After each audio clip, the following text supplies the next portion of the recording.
Welcome back. Well, this morning, the number 2 guy at the VA is out, stepping down amid a growing scandal, but he was supposed to retire anyway.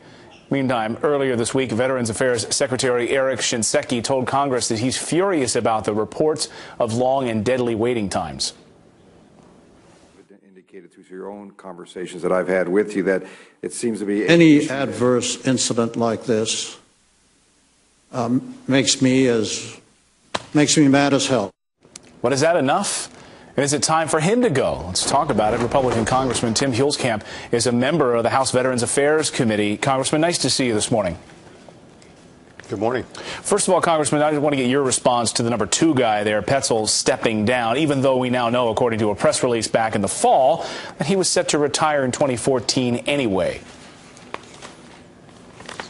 This is the typical response we've seen from the VA, and window dressing doesn't address the problem and claim somehow we're getting to the bottom of it. That's simply unacceptable. Okay, so walk me through this. The president last year demanded accountability and said that our veterans deserved the best care and treatment possible. Then we have the report back in December where we know that the Veterans Affairs knew about some of these delays and the cooking of the books, so to speak. Why was this still allowed to go on, and why has there been no one held accountable yet?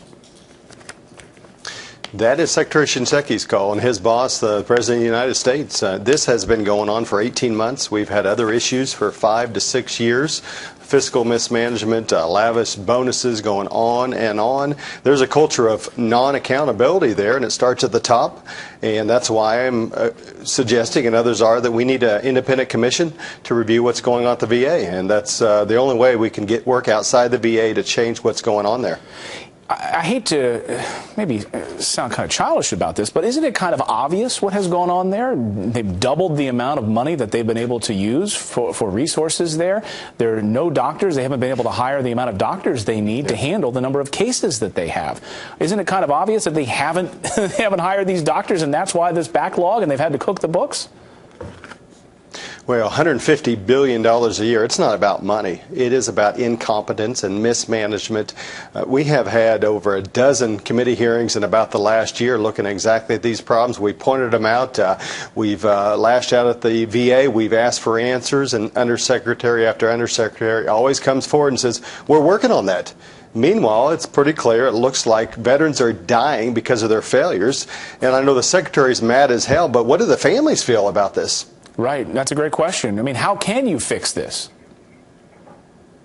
Well, we need to get rid of the secretary. We need to start over. We need an independent commission to review what's going on at the VA.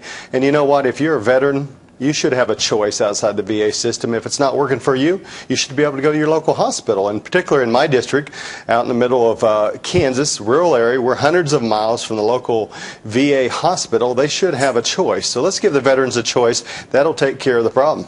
Wow. Amazing. Congressman Tim Huelskamp, we appreciate you joining us this morning, and keep us updated on whether or not we get that committee or not. Thanks so much, Congressman.